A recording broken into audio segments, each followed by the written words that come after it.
Hola, soy Marcos.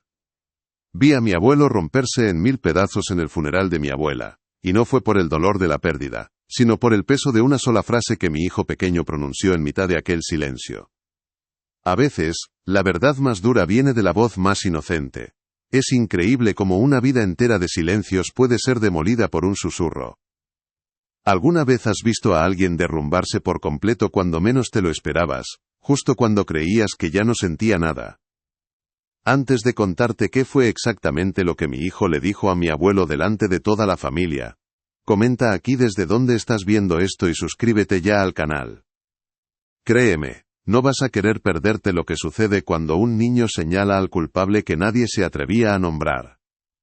El tanatorio era un lugar gélido, no solo por el aire acondicionado sino por el ambiente que se respiraba. Olía a flores a punto de morir y a un dolor rancio, contenido. En la primera fila, mi abuelo Elías estaba sentado como una estatua. De espalda recta, la mirada clavada en el ataúd cerrado de la abuela Elena, sin derramar una sola lágrima. Parecía hecho de piedra. El resto de nosotros, sus hijos, sus nietos, nos movíamos a su alrededor como satélites en una órbita lejana, sin atrevernos a cruzar esa barrera invisible que él mismo había levantado durante décadas. No era solo el luto lo que nos separaba, era un abismo de reproches mudos y de resentimientos que la muerte de la abuela no había hecho más que agrandar. Nadie se le acercaba. Mi padre y mis tíos intercambiaban miradas por encima de su cabeza, susurrando comentarios cargados de amargura. Para ellos, mi abuelo no era un viudo desconsolado, sino el arquitecto de la tristeza de mi abuela. Un hombre que la había acompañado físicamente durante 50 años, pero que emocionalmente la había dejado sola, mucho antes de que la enfermedad se la llevara. El silencio en esa sala no era de respeto, era una acusación colectiva. Cada segundo que pasaba sin que él mostrara una pizca de emoción, era, para ellos, una confirmación de su frialdad, de su incapacidad para amar. Y yo, he de admitirlo, sentía una mezcla de esa misma rabia y una extraña y confusa pena por él. Lo observaba desde mi asiento y me fijaba en los detalles. Sus manos, grandes y ásperas por una vida de trabajo, temblaban ligeramente sobre sus rodillas. Un temblor casi imperceptible, que intentaba disimular apretando los puños.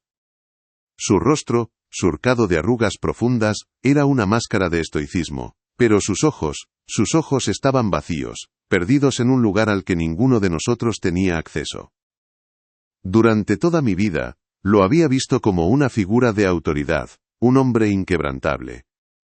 Pero ese día, por primera vez, no vi fortaleza en su rigidez. Vi la fragilidad de un hombre atrincherado en su propio orgullo, prisionero de una culpa que seguramente lo estaba devorando por dentro, mientras todos nosotros lo juzgábamos desde fuera. Me venían a la mente fogonazos de mi abuela.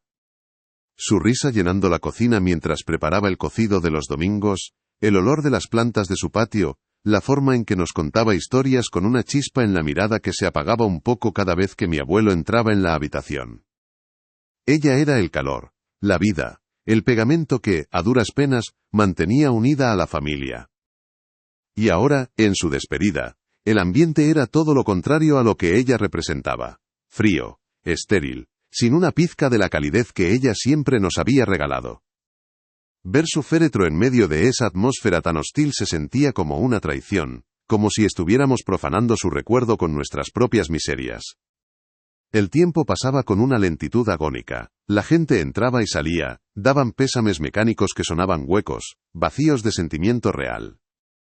La tensión era tan densa que se podía cortar con un cuchillo. Mis primos pequeños estaban inquietos, sin entender muy bien qué pasaba más allá de que la abuela ya no estaba. Mi hijo Mateo, de apenas 6 años, no se había separado de mi mujer en toda la mañana. Estaba callado, con los ojos muy abiertos, observándolo todo. Y sobre todo, observaba a su bisabuelo. Mientras los adultos nos perdíamos en nuestro laberinto de rencores pasados, la mirada limpia de un niño estaba a punto de atravesar todas las corazas y poner sobre la mesa una verdad que lo cambiaría todo para siempre. Las horas se arrastraban con una pesadez insoportable, cada minuto era una gota de plomo cayendo en un océano de silencio. Mi abuelo Elías no se movía, permanecía allí, en la primera fila, como un viejo roble que se negara a caer a pesar de la tormenta. Su rutina era la inmovilidad. No aceptaba un vaso de agua, no respondía a las miradas furtivas, no parecía ni respirar. Era una ausencia presente, un cuerpo sin alma que se había desconectado del mundo para atrincherarse en una fortaleza de dolor, o como pensaban mis tíos, de indiferencia. La esperanza de ver una grieta en esa coraza se había desvanecido hacía mucho. Para todos, él ya era una causa perdida, un hombre que moriría por dentro mucho antes de que su cuerpo se rindiera. La soledad que lo envolvía era de su propia cosecha, pero nosotros la alimentábamos con nuestra distancia. Mi padre pasaba a su lado para ir al baño, y ni siquiera lo rozaba, como si temiera contagiarse de su frialdad. Mis tías cuchicheaban en un rincón, repasando en voz baja la lista de agravios, las navidades arruinadas por su mal humor, los cumpleaños de la abuela en los que él parecía un invitado forastero. Nadie se atrevía a ofrecerle un abrazo, una palabra de consuelo que no sonara a reproche. Estábamos todos atrapados en esa dinámica tóxica, juzgándolo por su silencio mientras nosotros mismos contribuíamos a él con el nuestro. Era un círculo vicioso de resentimiento que convertía el duelo en un campo de batalla emocional sin tregua. Fue entonces cuando lo vi. Mi hijo Mateo, que había estado pegado a las faldas de mi mujer como una lapa, se soltó de su mano con una delicadeza inusual. Se quedó de pie en mitad del pasillo, con sus zapatillas de velcro y su pantalón de pana, y fijó su mirada en su bisabuelo. No había miedo en sus ojos, ni la tristeza confusa de los otros niños. Había una especie de determinación serena, como si estuviera respondiendo a una llamada que solo él podía oír. Durante unos segundos nadie más pareció darse cuenta. Los adultos seguíamos enredados en nuestras propias conversaciones amargas, ciegos al pequeño milagro que estaba a punto de gestarse en medio de toda aquella desolación. Y entonces empezó a caminar. Con pasos cortos pero firmes cruzó el espacio que separaba nuestra fila de la suya. Cada paso resonaba en el silencio opresivo de la sala. Los murmullos se fueron apagando uno a uno. Las cabezas se giraron. Mi tía Carmen hizo un amago de levantarse para detenerlo, pero mi padre le puso una mano en el brazo, negando con la cabeza. De repente, toda la energía de la sala, toda la tensión acumulada, se concentró en aquel niño de 6 años avanzando hacia el hombre que todos habíamos decidido aislar. Era como ver a un pequeño barquero de almas navegando en un río de pena estancada, dirigiéndose directamente hacia la isla desierta en la que mi abuelo se había exiliado. Se plantó justo delante de él, tan cerca que sus cabellos rubios casi rozaban las rodillas de mi abuelo. No dijo nada. Simplemente se quedó allí, mirándolo hacia arriba con una intensidad que desarmaba. Mi abuelo, por primera vez en toda la mañana, parpadeó. Su mirada, que había estado perdida en el barniz del ataúd, descendió lentamente hasta encontrarse con los ojos de su bisnieto. Vi un temblor casi imperceptible en su mandíbula. No era enfado, ni sorpresa. Era algo más profundo, una confusión primordial, como si un fantasma del pasado, o una visión del futuro, se hubiera materializado frente a él. El tiempo se detuvo. El mundo entero se redujo a ese intercambio de miradas entre la vejez atrincherada y la infancia sin filtros. Y en ese silencio absoluto, Mateo levantó su mano derecha. Lo hizo despacio, con la solemnidad de un sacerdote en pleno ritual. Su pequeño dedo índice se extendió, firme y decidido, apuntando no a la cara de mi abuelo, ni a sus manos, sino directamente al centro de su pecho, justo donde debía de estar su corazón. La acción fue tan inesperada y tan cargada de simbolismo, que un jadeo colectivo recorrió la sala.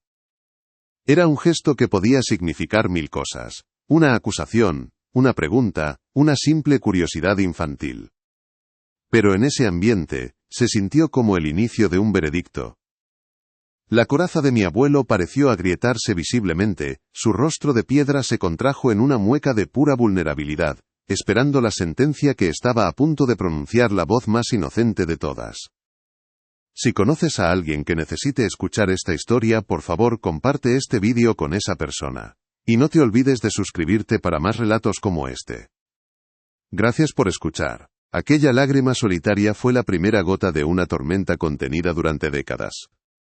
Le siguieron otras, silenciosas, pesadas, que surcaban las arrugas de su rostro como ríos lentos y agónicos. Su cuerpo entero, que había permanecido rígido como el de un soldado en guardia, comenzó a sacudirse en espasmos mudos. No era un llanto escandaloso, sino algo mucho más profundo y aterrador. Era el sonido de un hombre rompiéndose por dentro. Las miradas de mis tíos y de mi padre cambiaron en un instante. La dureza se disolvió, el reproche se evaporó, y en su lugar apareció una expresión de puro desconcierto, casi de pánico. Vieron por primera vez en sus vidas la vulnerabilidad desnuda de su padre, y no supieron qué hacer. El silencio ya no era una acusación, se había convertido en el testigo mudo de un derrumbe. Mateo no se inmutó. No retiró su mano del pecho de su bisabuelo, ni se asustó por aquel temblor que recorría el cuerpo del anciano.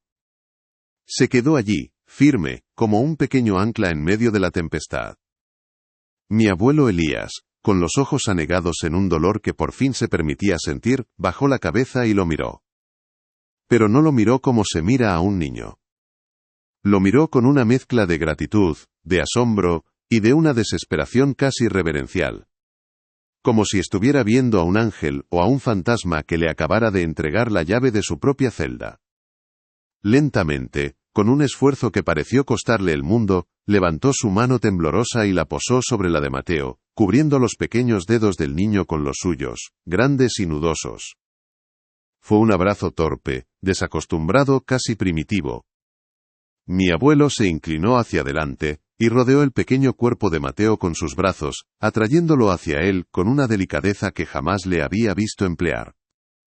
Apoyó su mejilla áspera en el pelo rubio del niño y cerró los ojos, y su llanto, hasta entonces silencioso, se convirtió en un sollozo ahogado, un lamento que vibraba contra la espalda de mi hijo. Yo me quedé paralizado, con un nudo en la garganta. Jamás, en mis 35 años de vida, había visto a mi abuelo abrazar a nadie de esa manera. Era como ver a una montaña moverse, a una estatua cobrar vida para pedir consuelo. En ese gesto se concentraban todos los abrazos que no había dado, todo el cariño que había mantenido bajo llave. Nadie en esa sala se atrevió a decir que eran imaginaciones de un niño o una simple coincidencia. La frase de Mateo, pero la abuela dice que ya te perdonó, había resonado con la fuerza de una verdad revelada. Se sentía real, tangible, como si la propia abuela Elena hubiera encontrado la forma de atravesar el velo de la muerte para entregar su último mensaje de paz. Mis tíos, los mismos que minutos antes lo fulminaban con la mirada, ahora observaban a Mateo con una especie de respeto temeroso. El niño, en su inocencia, se había convertido en un canal, en un puente entre el rencor de los vivos y el perdón de los muertos. Había hecho lo que ninguno de nosotros, con toda nuestra madurez y nuestros reproches, había sido capaz de hacer. Había llegado al corazón de mi abuelo. El abrazo se fue aflojando, pero mi abuelo no soltó a Mateo, lo mantuvo cerca, con una mano apoyada en su hombro, como si temiera que se desvaneciera. Levantó la vista, y su mirada se dirigió por primera vez hacia el féretro, pero ya no era una mirada vacía. Había dolor, sí, un dolor inmenso, pero también había algo nuevo, una especie de aceptación, de comunicación. Sus labios se movieron, temblorosos, y entonces lo oímos. Fue un susurro roto, casi inaudible, que apenas logró escapar de su garganta. Pero en el silencio sagrado de la sala, sonó como un trueno. Dijo solo 2 palabras, dirigidas no al niño, ni a nosotros, sino a ella, a la mujer que estaba al otro lado: Elena, perdóname. Ese fue el momento en que el hielo se rompió del todo. Mi padre, que había permanecido inmóvil como el resto, dio un paso adelante. Se acercó a su padre y por primera vez en lo que me pareció una eternidad le puso una mano en el hombro. No hicieron falta más palabras. El gesto lo decía todo. Era un reconocimiento, una tregua, el inicio de una paz que todos creíamos imposible. Mi tía Isabel, que seguía sujetando la otra mano de mi abuelo, apretó los dedos con suavidad. El funeral dejó de ser un juicio para convertirse en lo que debía haber sido desde el principio, una despedida. Una despedida no solo para mi abuela, sino también para el hombre que mi abuelo había sido hasta ese instante. La sanación, lenta y dolorosa, acababa de empezar. Los días que siguieron al funeral fueron extraños, como caminar en una niebla que poco a poco se disipaba. La atmósfera en casa del abuelo, que siempre había sido pesada y cargada de silencios hostiles, empezó a cambiar. El primer indicio fue algo tan simple que casi lo pasamos por alto. Mi tía Isabel le había dejado un plato de sopa en la mesilla de noche, más por costumbre que por esperanza. Y a la mañana siguiente, el plato estaba vacío. Llevaba semanas comiendo apenas nada, como si se estuviera dejando morir de inanición. Mi tía se quedó mirando el cuenco limpio, con los ojos muy abiertos, y nos miró a todos como si acabara de presenciar un milagro. Nadie dijo nada, pero todos pensamos lo mismo. Algo se había movido dentro de él, algo que iba más allá del simple apetito. Al principio mis tíos lo atribuyeron al shock, a una especie de catarsis emocional. Le ha venido bien soltarlo todo, decía mi tío Javier con un escepticismo palpable, como si esperara que mi abuelo volviera a su estado de piedra en cualquier momento. Pero el cambio no fue pasajero. El temblor de sus manos, esa agitación constante que lo acompañaba desde que la abuela empeoró, empezó a disminuir. A los pocos días, era capaz de sujetar un vaso de agua sin derramar ni una gota. Lo observábamos de reojo, con una mezcla de asombro y recelo, sin atrevernos a preguntar. Era como ver una planta marchita que, de repente, comenzaba a reverdecer sin que nadie la hubiera regado. La explicación lógica se nos escapaba, y en el fondo, creo que teníamos miedo de encontrarla. Una tarde, mientras yo estaba sentado con él en el patio, el mismo patio que mi abuela había llenado de geranios, rompió el silencio. No para quejarse ni para lamentarse, sino para contar algo. Tu abuela y yo plantamos este limonero el día que nació tu padre, dijo, con la voz todavía ronca por el desuso pero clara. Ella decía que el olor a limón le recordaba al pueblo. Fue la primera vez en años que lo oía hablar de ella con una sonrisa en los labios, evocando un recuerdo feliz en lugar de un reproche o una ausencia. Me quedé helado, escuchándolo describir cómo se mancharon las manos de tierra, cómo se rieron cuando una lombriz asustó a mi abuela. Estaba recuperando fragmentos de un pasado que todos creíamos sepultado bajo capas de amargura. La verdadera conmoción llegó una mañana durante el desayuno. Mi abuelo nos miró a todos, con una serenidad que nos descolocó, y nos dijo que había soñado con ella. No estaba enferma, explicó, con la mirada perdida en la taza de café. Estaba joven, como cuando nos conocimos en la verbena, llevaba su vestido de flores azules, ¿os acordáis de él? Todos asentimos en silencio, recordando aquel vestido que usaba en las ocasiones especiales. Solo me dijo una cosa, continuó. Me dijo que dejara de buscarla en la oscuridad, que ella ya estaba en la luz esperándome. La frase era tan poética, tan impropia de mi abuelo, el hombre pragmático y terrenal, que un escalofrío nos recorrió a todos. Era como si el mensaje de Mateo en el tanatorio se hubiera extendido a sus sueños.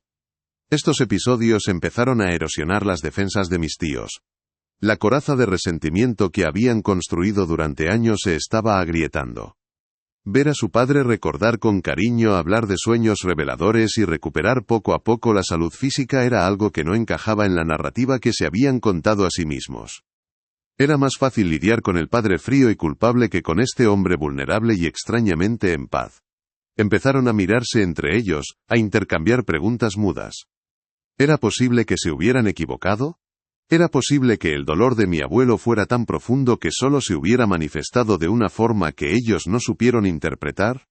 La duda como una semilla comenzó a germinar en el terreno baldío de la familia. Y en medio de todo, estaba Mateo. Mi hijo no parecía consciente del terremoto que había provocado. Para él, lo que había dicho en el tanatorio era una verdad simple, algo que había sentido, y que necesitaba expresar. A veces, lo encontraba sentado en las rodillas de mi abuelo, escuchando historias de un tiempo que ya no existía. El niño no había hecho más que abrir una puerta, pero lo que estaba entrando por ella era algo mucho más grande que todos nosotros.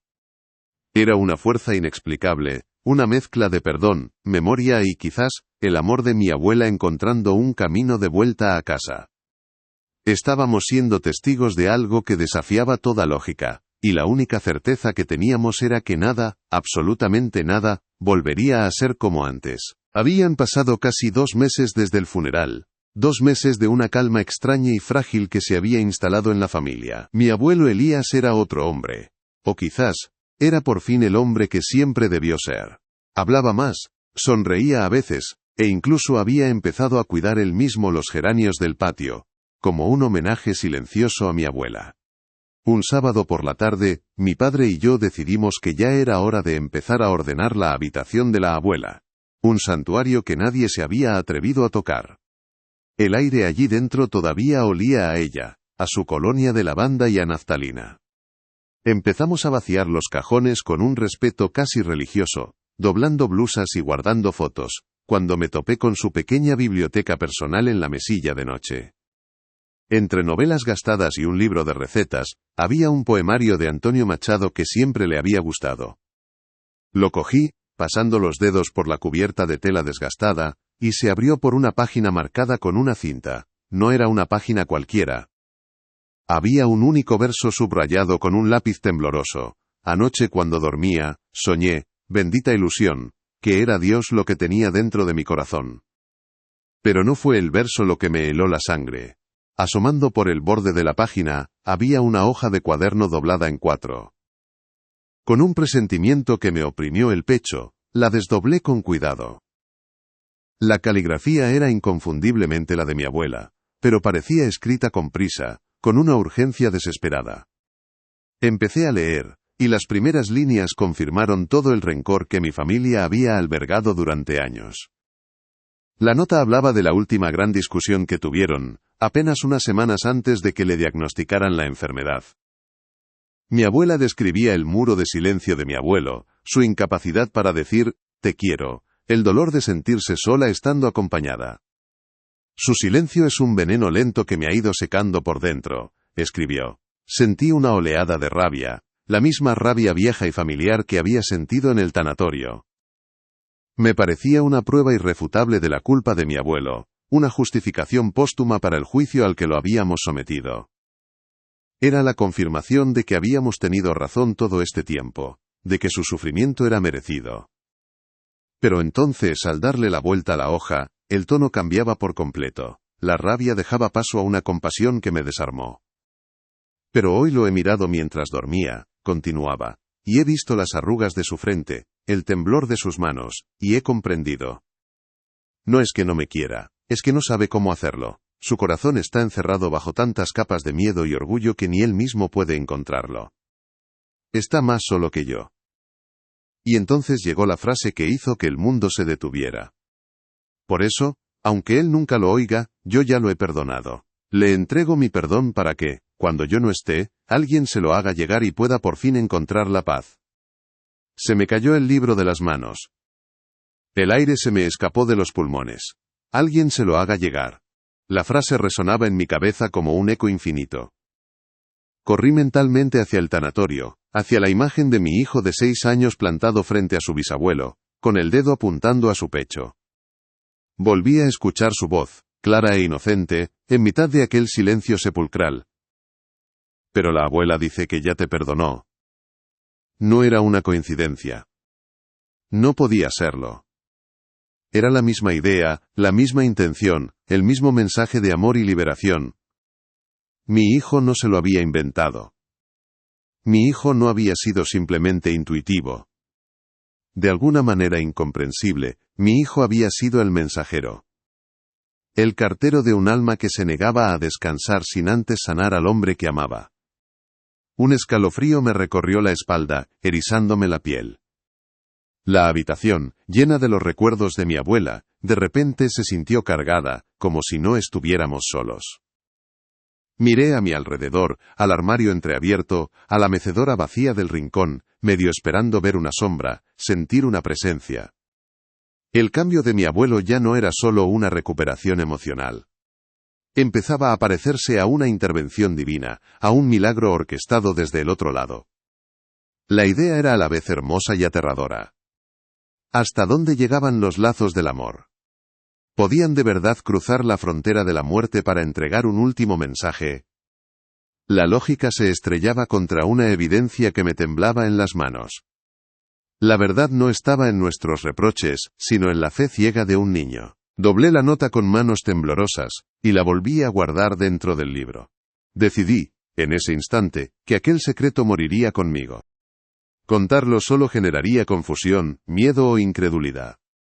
Mi familia había encontrado una paz precaria, y no seré yo quien la dinamitara con una verdad que desafiaba cualquier explicación racional. Lo que pasó en el tanatorio fue un milagro, y los milagros no necesitan ser diseccionados, solo aceptados. Mi abuela había encontrado la forma de darle a mi abuelo la absolución que él no podía darse a sí mismo, y había elegido al mensajero más puro e incuestionable. Y yo, que siempre había sido un hombre de hechos y de lógica, tuve que rendirme ante la evidencia de que hay misterios que nos conectan de formas que jamás llegaremos a comprender. Aquella misma tarde, con la nota de mi abuela quemándome en el bolsillo como un carbón ardiente, volví al salón. El ambiente había cambiado por completo. Ya no había tensión, sino una especie de quietud perpleja, como la calma que sigue a un terremoto. Mis tíos y mi padre estaban sentados en silencio, pero no era el silencio hostil del tanatorio. Era un silencio de asombro, de incredulidad.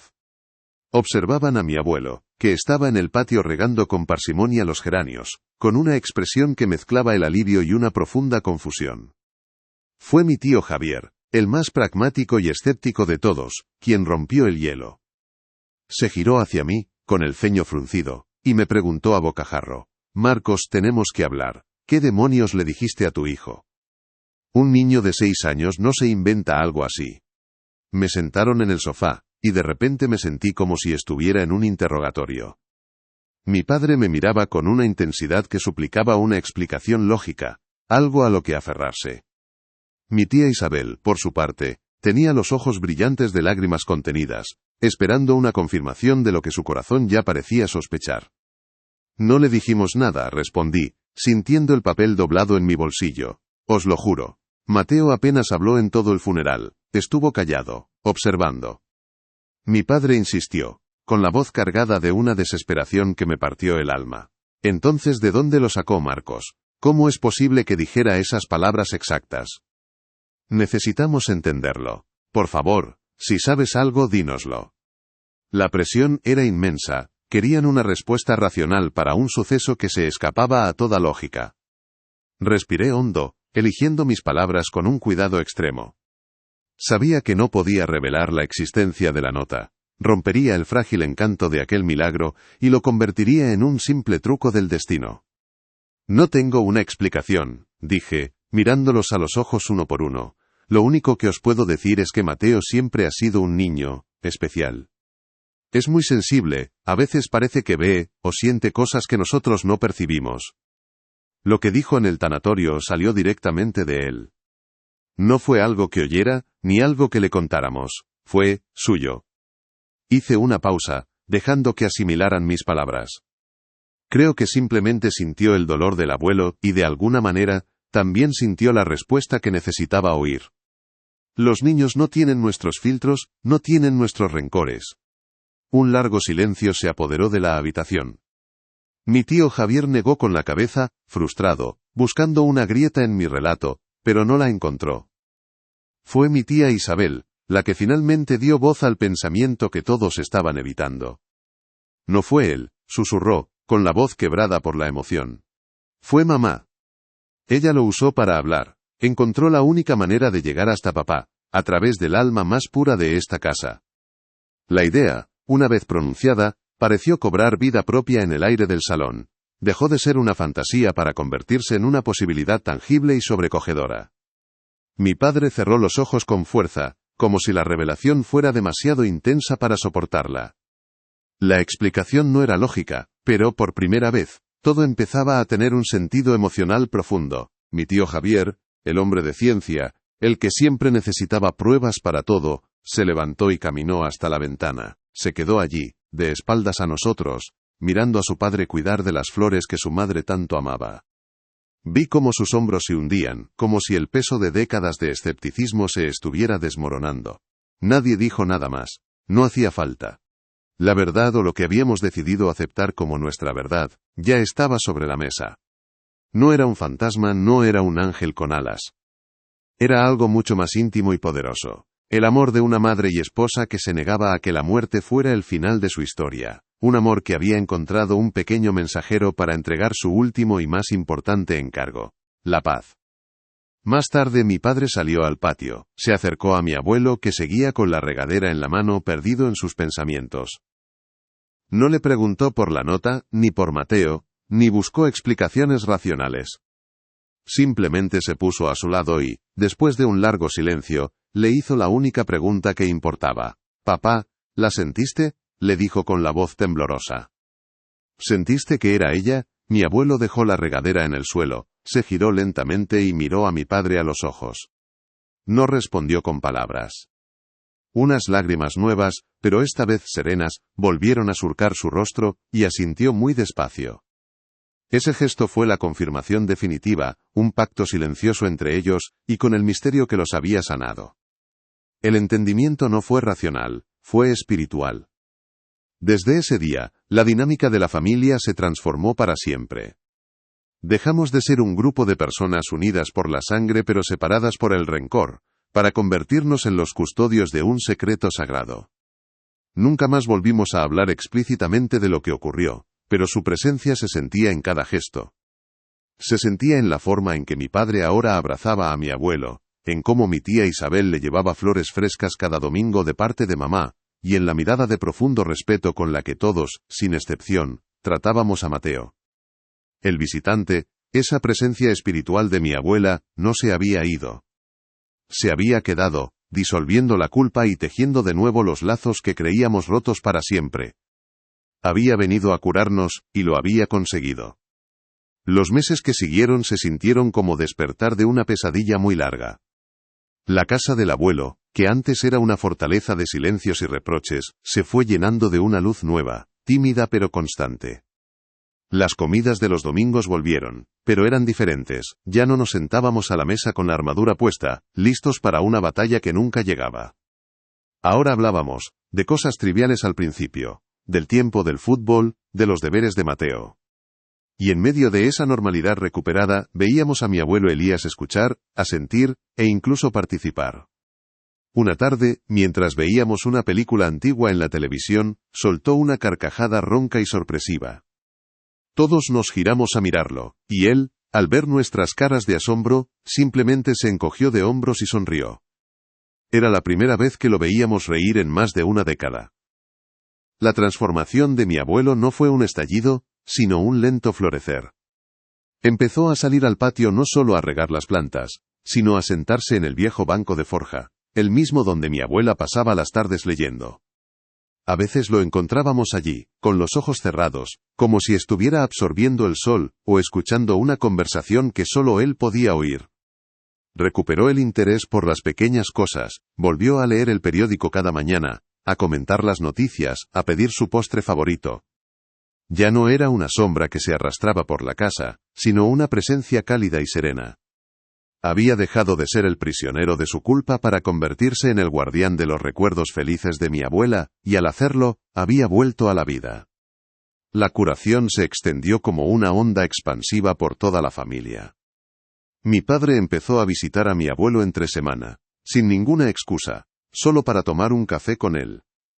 Se sentaban en la cocina, en un silencio cómodo, y a veces los oía hablar de su infancia, de anécdotas que yo nunca había escuchado. Mi tía Isabel, que había sido la más dura en sus juicios, ahora lo llamaba cada noche para asegurarse de que había cenado. El perdón nunca se pronunció en voz alta, no hizo falta. Se manifestó en esos pequeños gestos de cuidado, en las miradas que ya no acusaban, sino que buscaban comprender. Estábamos aprendiendo a querernos de nuevo, reconstruyendo los puentes que el dolor y el resentimiento habían dinamitado durante años. Mateo, por su parte, seguía siendo el nexo de unión. Mi abuelo lo trataba con una devoción especial, como si viera en él no solo a su bisnieto, sino al ángel que le había traído la absolución. Pasaban horas juntos en el patio, el viejo enseñándole al niño los nombres de las plantas, y el niño contándole al viejo sus aventuras en el colegio. Para Mateo, su bisabuelo ya no era esa figura de piedra que daba miedo, sino su mejor amigo. Y nosotros al verlos, entendíamos que la inocencia de mi hijo había sido la llave maestra que abrió una puerta que todos creíamos sellada para siempre. Él nos había recordado que el amor, en su forma más pura, no entiende de rencores ni de culpas, solo de conexión. Con el tiempo, la sensación intensa de la presencia de mi abuela en la casa comenzó a suavizarse. Ya no sentíamos ese escalofrío en la habitación, ni la sensación de ser observados.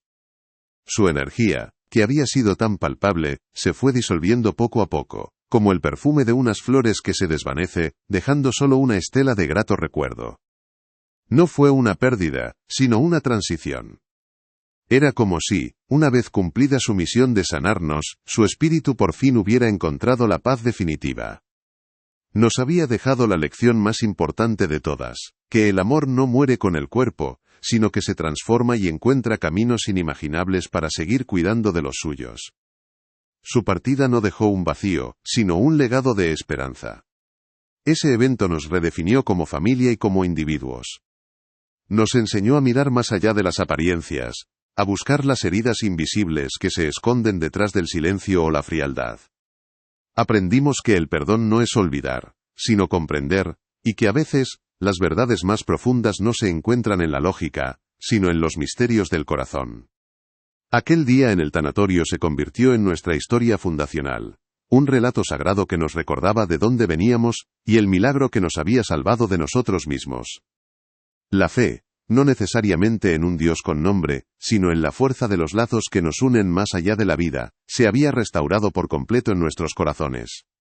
Mi abuelo vivió 5 años más. 5 años de una vejez serena y luminosa que nadie habría podido prever. Nunca volvió a ser un hombre expansivo, pero sus ojos ya no estaban vacíos, brillaban con una paz profunda. La última vez que lo vi, estaba sentado en su banco del patio, con Mateo a su lado, enseñándole a hacer un barquito de papel con una hoja del periódico. El sol de la tarde les daba en la cara, y mi abuelo sonreía con una plenitud que lo abarcaba todo. Murió una noche, mientras dormía, con una expresión tranquila en el rostro. No hubo drama ni agonía, simplemente, se fue. Y todos supimos, sin necesidad de decirlo, que por fin se había ido a reunirse con ella, con su Elena, en esa luz donde ella lo había estado esperando.